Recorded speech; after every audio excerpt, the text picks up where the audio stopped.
एकीकडे म्हणतो सुनंदन तुला फिरायला नेतो आणि इकडं हा माझा मित्र कौस्तुभ पुस्तक वाचत बसलाय. काय प्रकरण आहे हे? कौस्तुभ, बोला.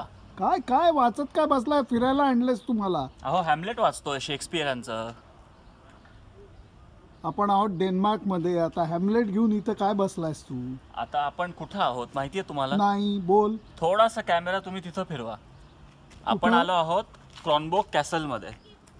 तो समोर कॅसल दिसतोय. हा हा तर हॅमलेट जे शेक्सपियरने लिहिलं होतं, हा हा तर असं म्हणतात की त्यांनी या क्रॉनबोक कॅसल वर आधारित केलं होतं ते. हा हा कारण हॅमलेट त्या प्रिन्सला प्रिन्स ऑफ डेन्मार्क असं म्हणतात. हा हा तर त्या कॅसलला बघण्यासाठी आपण आज आलो आहोत. तर त्यास म्हणूनच त्याची थोडीशी तयारी करत होतो. ओ बर बर, म्हणून होय. चला चला चला, बघूया कासल काय आहे तो.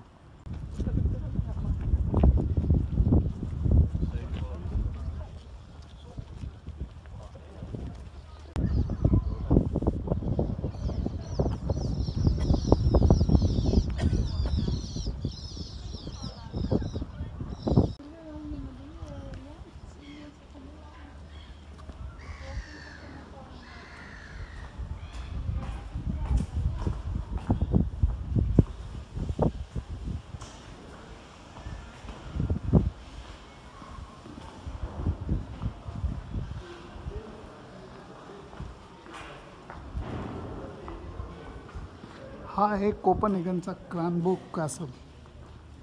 अप्रतिम.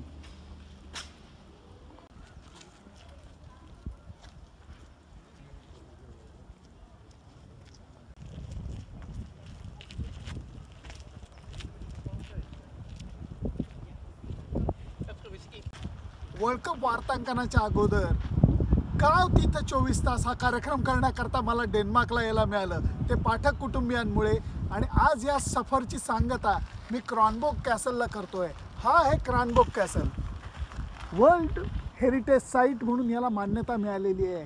हॅमलेट या नाटकाच्या मध्ये याचा रेफरन्ससुद्धा शेक्सपियरनी दिलेला आहे. आणि इथं मी या कार्यक्रमाची सांगता करतोय, याची खरी धमाल आहे. सुनंदन लेले, झी 24 तास, कोपनहेगन. नाही ते बोललं तर परत तिकडे न्यायला लागेल.